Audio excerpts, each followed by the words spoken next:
Hello students and parents, welcome to our channel. मेरा नाम है तेजप्रीत और ये जो वीडियो है ये है जो बाबा फरीद यूनिवर्सिटी ने अभी एकदम से एटम बम जो है रिलीज किया है कि सेकेंड राउंड का जो स्टार्ट है वो कर दिया है और बहुत ही कम टाइम दिया है। ऐसा कहा है कि 27 को यानी कि कल सुबह ओपन करेंगे और 28 को दोपहर को 3 बजे तक का टाइम दिया है।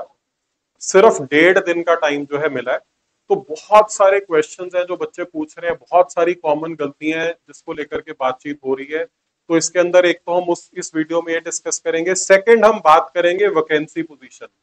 वैकेंसी पोजीशन को लेके कई स्टूडेंट्स जो है गलतियां कर देते हैं कि कैसे फिल करना है, कौन से कॉलेजेस फिल करने हैं, जो उसमें गलतियां होती हैं वो भी डिस्कस करेंगे। तो प्लीज इस वीडियो को लास्ट तक देखिएगा बिकॉज फिर वही सेम क्वेश्चन बच्चों ने पूछे होते हैं। तो जो नोटिस है वो आया है बाबा फरीद यूनिवर्सिटी की ऑफिशियल साइट पर, जो एमबीबीएस बीडीएस वाला हमारा होम पेज है वहीं पे नोटिस आया है। दो नोटिस आप दिखेंगे आज की डेट के, आपको दो नोटिस दिख रहे होंगे 26 के। एक सेकंड काउंसलिंग का शेड्यूल आया है और सेकंड आई है टेंटेटिव वैकेंसी पोजीशन। इसको टेंटेटिव क्यों कहा जाता है ये भी हम लोग डिस्कस करेंगे।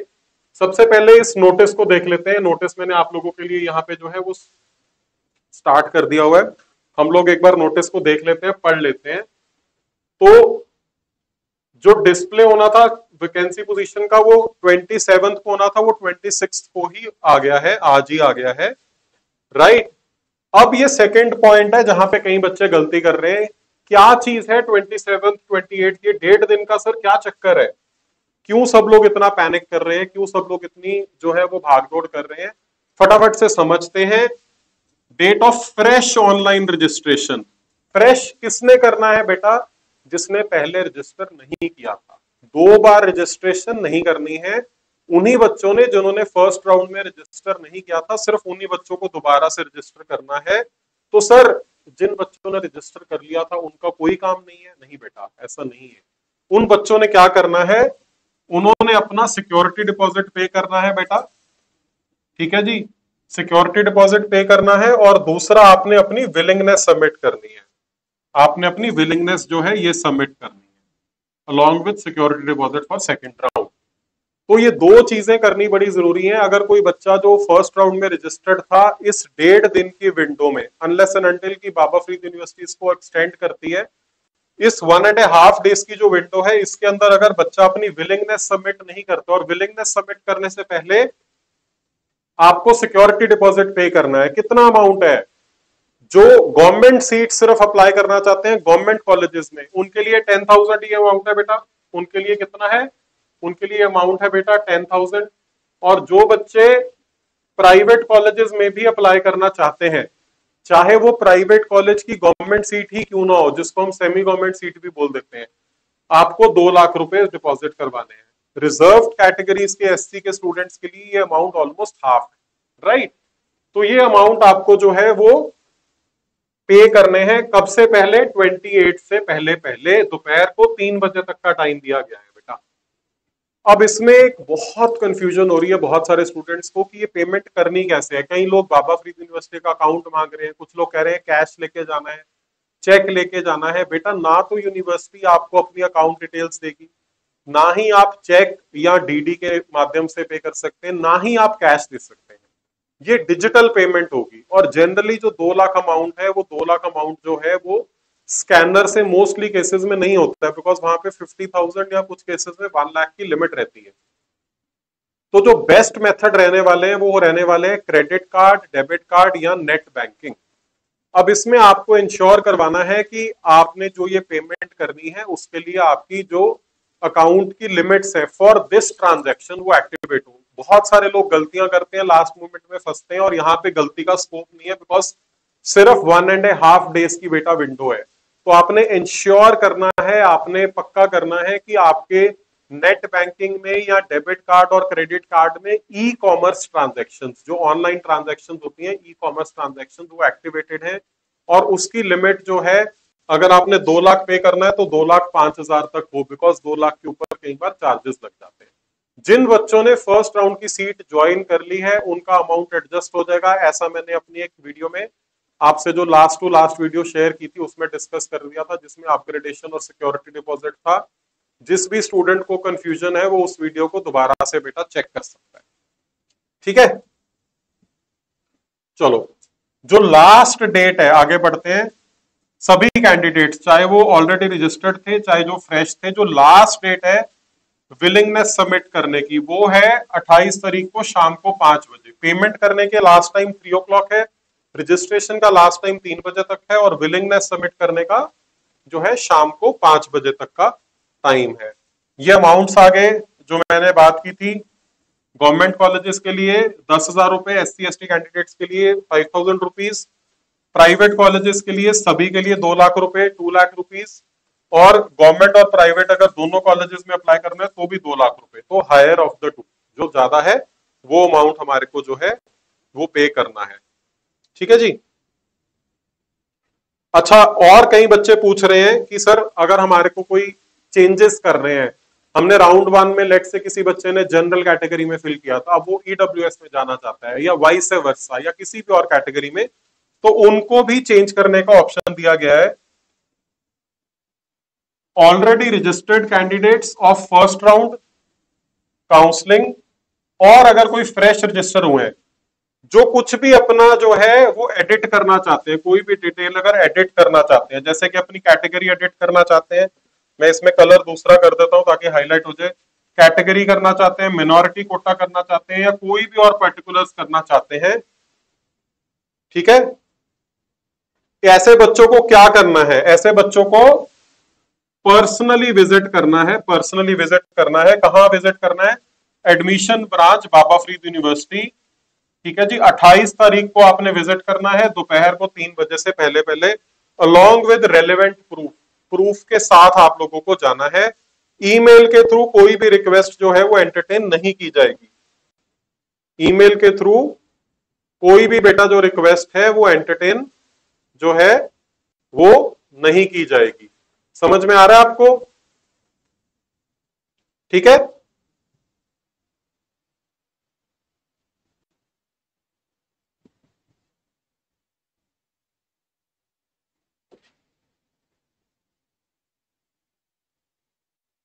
अच्छा, NRI स्टूडेंट भी अगर कोई करना चाहता है तो उनको भी फिजिकली रिपोर्ट करना है। कब तक? 28 से पहले पहले बेटा।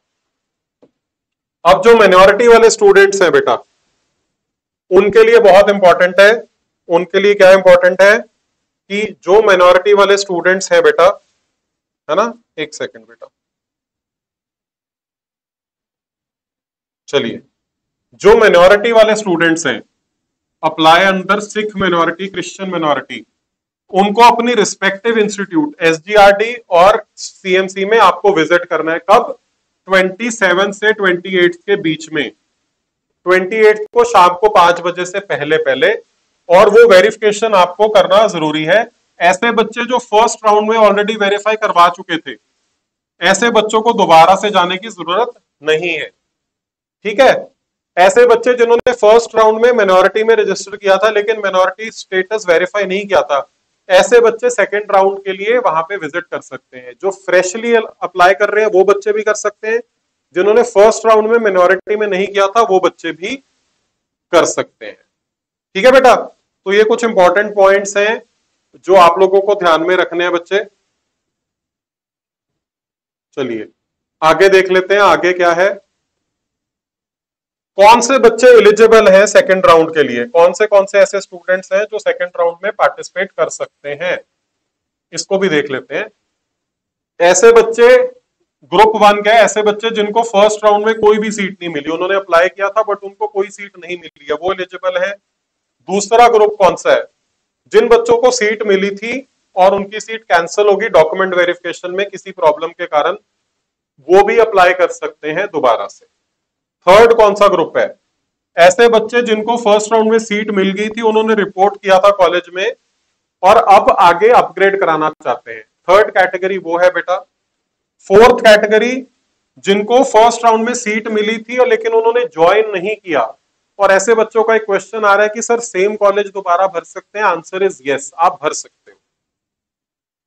लास्ट, ऐसे बच्चे जिन्होंने रिजाइन कर दिया था ऑनलाइन मोड पे, यानी कि उनको सीट मिल गई थी, उन्होंने ज्वाइन कर दिया, उसके बाद छोड़ दी, ऐसे बच्चे भी दोबारा पार्टिसिपेट कर सकते हैं। क्यों? क्योंकि राउंड 1 इज फ्री एग्जिट।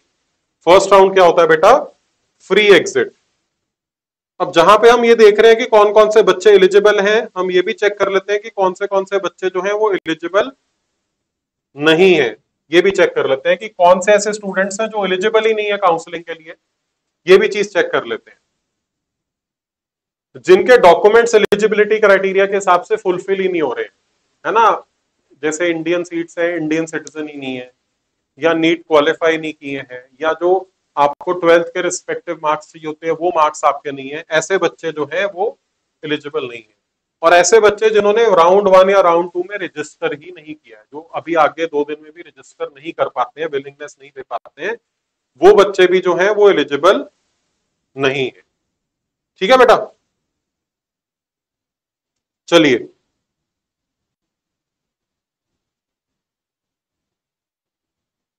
आगे चेक कर लेते हैं बेटा।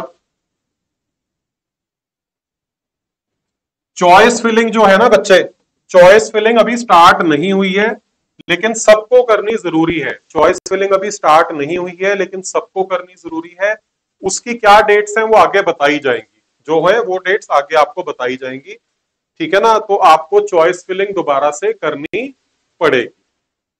ठीक है बेटा, ये कुछ इंपॉर्टेंट चीजें हैं। एफएक्यूज हम अलग एक वीडियो में डिस्कस करेंगे। अभी हम डिस्कस कर लेते हैं क्या, एक पॉइंट जो बड़ा इंपॉर्टेंट है, जो बहुत सारे बच्चे जो है वो पूछ रहे हैं कि सर सीट अपग्रेड कैसे होगी, कितनी सीटें अपग्रेड होंगी, और एक्चुअली वैकेंसी पोजीशन है क्या, कितनी सीटें खाली हुई हैं। तो फटाफट से एक बार वो चीज चेक कर लेते हैं बेटा हम लोग कि सीटें एक्चुअली खाली कितनी हुई हैं। ठीक है, तो मैंने आप लोगों के लिए एक समरी बना दी है बेटा। वैकेंसी की जो लिस्ट है, पोजीशन है, वो तो इस तरह से आप देखोगे तो एक पूरा डिटेल्ड डॉक्यूमेंट है इस तरह का जो आया हुआ है। मैंने इसमें आपके लिए एक समराइज कर दिया बेटा। ठीक है, तो सबसे पहले एक क्विक समरी हम लोग चेक कर लेते हैं, एक समरी देख लेते हैं कि क्या पोजीशन है। तो पोजीशन क्या बन रही है बेटा कैटेगरी वाइज? ओपन यानी कि जनरल कैटेगरी। हम अगर जनरल कैटेगरी की बात करें तो जो गवर्नमेंट कॉलेजेस हैं, कितने गवर्नमेंट कॉलेजेस हैं? 4 गवर्नमेंट कॉलेजेस हैं, पटियाला, अमृतसर, फरीदकोट और मोहाली। उनके अंदर जनरल कैटेगरी में 56 सीट्स जो है वो वेकेंट है। एससी कैटेगरी के लिए 9 सीट्स वेकेंट है, बीसी कैटेगरी के लिए 4 सीट्स वेकेंट है, ईडब्ल्यूएस कैटेगरी के लिए सिर्फ एक ही सीट वेकेंट है। एनआरआई और पीडब्ल्यूडी मैंने ऐड किया है। ये किसके लिए इंपॉर्टेंट है? ये इंपॉर्टेंट है जनरल कैटेगरी के लिए, ओपन और जनरल, बिकॉज सेकेंड राउंड में तो नहीं लेकिन थर्ड राउंड में ये सारी की सारी जितनी वेकेंट सीट्स बच जाएंगी वो सारी सीट्स क्या होंगी? जनरल कैटेगरी में कन्वर्ट हो जाएगी, जिस वजह से थर्ड राउंड में जनरल कैटेगरी में मूवमेंट होती है। तो आप देखोगे कि गवर्नमेंट कॉलेजेस में ही एनआरआई में 36 और पीडब्ल्यूडी में 24, तो 60 सीट्स यहीं पे वेकेंट जो है सिर्फ गवर्नमेंट कॉलेजेस में दिखा रहे हैं। क्या ये थर्ड राउंड तक भी ऐसा रहेगा? अभी नहीं कह सकते, but vast majority of the seats will still remain vacant. फिर हम बात कर लेते हैं बेटा सेमी गवर्नमेंट सीट्स की। सेमी गवर्नमेंट में कितने कॉलेजेस हैं? इसमें भी 4 कॉलेजेस हैं। डीएमसी में गवर्नमेंट कोटा की सीट है, पिम्स में गवर्नमेंट कोटा की सीट है, ज्ञान सागर में गवर्नमेंट कोटा की सीट है, और रिम्ट में। 4 कॉलेजेस में जो है ये सीट्स हैं। अगर इनको देखा जाए तो जनरल कैटेगरी ओपन कोटा में 25 सीट्स वेकेंट है बेटा, एससी में 3 सीट्स वेकेंट है, बीसी में कोई भी सीट वेकेंट नहीं है, ईडब्ल्यूएस में कोई भी सीट वेकेंट नहीं है, एनआरआई में सेमी गवर्नमेंट सीट होती ही नहीं है, तो ये सीट एग्जिस्ट ही नहीं करती है। बट पीडब्ल्यूडी की 11 सीटें जो है ये वेकेंट पड़ी हुई है। ये हम सेमी गवर्नमेंट की बात कर रहे हैं। अब हम आ जाते हैं मैनेजमेंट में। मैनेजमेंट में हमने एसजीआरडी के मिनोरिटी सीट्स, सीएमसी की मिनोरिटी सीट्स और सीएमसी की ऑल इंडिया कोटा की सीट्स, ये 3 सीट्स इंक्लूड नहीं की हैं।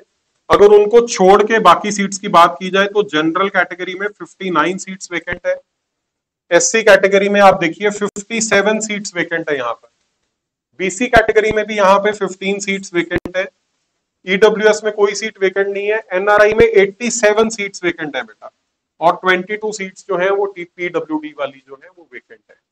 तो एक समरी है, आपको इससे एक अंदाजा लग जाएगा कि कितनी सीट्स जो है वेकेंट है। जनरल कैटेगरी में 140 सीट्स ये होगी बेटा। फिर आप यहाँ पे बात करोगे तो ऑलमोस्ट 123 सीट्स यहाँ पे आ गई बच्चे, ठीक है जी, और ऑलमोस्ट 55-60 सीट्स यहाँ पर आ गई। तो इतनी सीट्स जो है वो वेकेंट है अभी भी जनरल कैटेगरी के लिए। और सिमिलरली अगर हम एससी कैटेगरी की बात करें तो 69 सीट्स वेकेंट है, 19 सीट्स बीसी कैटेगरी में वेकेंट है, ईडब्ल्यूएस में केवल 1 सीट वेकेंट है। और ये जो पोजीशन है ये टेंटेटिव है ना। ये टेंटेटिव का क्या मतलब है सर? टेंटेटिव का मतलब बेटा ये है कि क्या होगा कि लेट्स से फॉर एग्जांपल, हम नेक्स्ट शीट में एक बार डिस्कस करते हैं इसको कि इसका क्या मतलब है, ठीक है।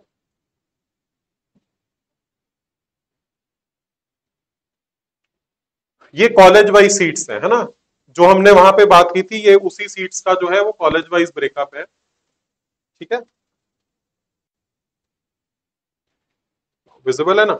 चलो अब चेक करते हैं। लेट्स से फॉर एग्जांपल हम बात करते हैं फरीदकोट कॉलेज की। अच्छा, जो ये वैकेंसी पोजीशन है इसमें अभी तक सीट्स इंक्रीज नहीं हुई है। अगर सीट्स इंक्रीज होती हैं तो ऑब्वियसली वो कैटेगरी वाइज प्लस हो जाएगा, ठीक है। बात करते हैं फरीदकोट की जनरल कैटेगरी की। मान लो जनरल कैटेगरी में फरीदकोट में 2 ही सीट्स खाली हैं, तो बच्चे टेंशन में आ सकते हैं। आपने टेंशन में नहीं आना है। फरीदकोट से पहले कौन से कॉलेजेस फिल होते हैं? पटियाला तो डेफिनेटली फिल होता है, डीएमसी का गवर्नमेंट कोटा भी डेफिनेटली फिल होता है।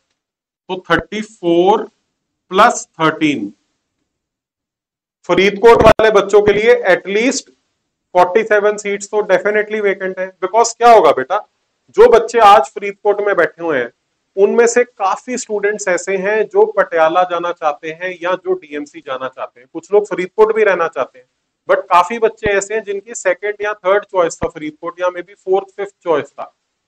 तो अब जब वो बच्चे यहाँ पे सीट खाली है तो वो आपसे आगे लाइन पे लगे हुए हैं। जो बच्चा जिसको आज गवर्नमेंट सीट नहीं मिल रही है उससे आगे रैंक वाले बच्चे, तो जब उन बच्चों को सीट मिलेगी तो वो बच्चे यहाँ पे जाएंगे तो यहाँ पे सीट खाली होगी। इसीलिए इसको टेंटेटिव वैकेंसी या वर्चुअल वैकेंसी कहा जाता है।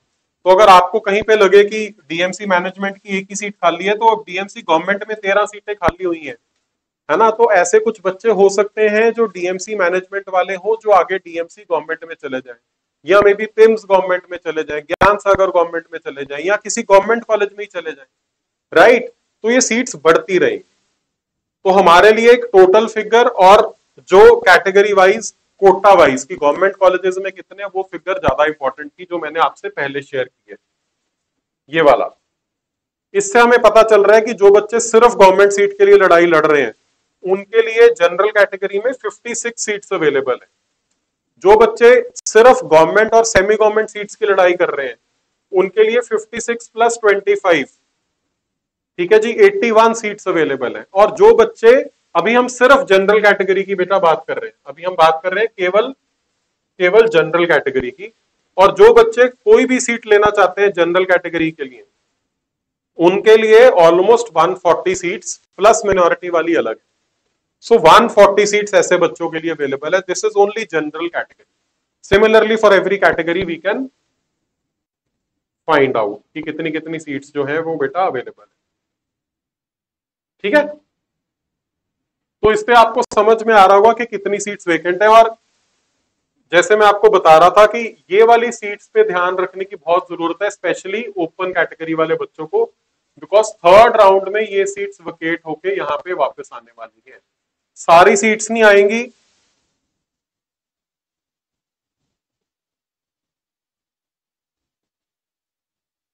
ये सारी सीट्स 134 और 57 नहीं आएंगी, बट अगर मैं बात करूं ये जो 191 सीट्स हैं इसमें से अराउंड जो है वो 140 सीट्स तक या 130 सीट्स तक डेफिनेटली जो है वो यहाँ पे वापस आनी चाहिए। इतनी सीट्स जो है वो यहाँ पे वापस आनी चाहिए। और इसी वजह से थर्ड राउंड में जनरल कैटेगरी मूव करती है। वो इन कैटेगरीज में नहीं आएंगी बेटा, बिकॉज इन कैटेगरीज से जो है ये सीट्स जनरेट नहीं हुई है, तो इनके लिए यही वैकेंसी है। तो ऐसे बच्चे जो इन कैटेगरीज को बिलोंग करते हैं उनके लिए round 2 is very very very important, very crucial. तो कोई भी रिजर्व कैटेगरी वाला बच्चा जो है राउंड 2 को लाइटली नहीं ले सकता, ठीक है बेटा। तो कमिंग बैक, एक बार वापस आ जाते हैं बच्चे, ठीक है। क्या इंपॉर्टेंट है यहाँ पे हमारे लिए? इंपॉर्टेंट ये है हमारे लिए, ये समझना इंपॉर्टेंट है हमारे लिए बेटा कि 1.5 दिन का टाइम है। हम यहाँ पे कुछ गलती नहीं कर सकते, यहाँ पे कोई चीज स्किप नहीं कर सकते हैं, अनलेस एंड अनटिल यूनिवर्सिटी आगे टाइम एक्सटेंड करती है। नेक्स्ट 1.5 डे के अंदर अंदर ही हमें अपनी फॉर्मेलिटीज जो है वो कंप्लीट करनी है। जो बच्चे रिजर्व कैटेगरी वाले हैं, जिनकी रिजर्वेशन मिनॉरिटी वाली है, मिनॉरिटी वालों को अगर अभी तक कन्वर्ट नहीं करवाया तो कन्वर्ट करवाना है। अगर किसी ने अपनी कैटेगरी चेंज करनी है तो यूनिवर्सिटी फिजिकली विजिट करना है बेटा। और जिन्होंने अभी तक रजिस्टर नहीं कराया तो उन्होंने रजिस्टर करवाना है। जो बच्चे रजिस्टर करवा चुके हैं उनको सिक्योरिटी डिपॉजिट अगर बनता है वो पे करना है और अपनी विलिंगनेस सबमिट करनी है। आज की डेट में अभी नेक्स्ट 1.5 2 डेज में सिर्फ ये काम करने वाला बाकी है बेटा। चॉइस फिलिंग का शेड्यूल अभी आगे जो है वो शेयर किया जाएगा, जैसे कि इसमें बताया गया है कि जो चॉइस फिलिंग का शेड्यूल है बेटा, देखो यहाँ पे उन्होंने बताया है कि rest of the schedule will be intimated through university website later on. तो बाद में जो है वो बताया जाएगा, आज की डेट में नहीं करना है। तो सबसे पहले आप लोग ये करो, कल के लिंक की वेट करो और कल सुबह या आज रात को ही चेक कर लो कि आपके जो ऑनलाइन पेमेंट का अरेंजमेंट है सिक्योरिटी डिपॉजिट का वो है कि नहीं और कैसे आपने करना है, राइट। और वैकेंसी पोजीशन कैसे समझनी है वो भी मैंने आपसे शेयर कर दिया है। I think this will help you guys, और जैसे कुछ और अपडेट्स आएंगे I will keep sharing. Thank you so much for watching this video till now. I'll see you in the next video. Thank you.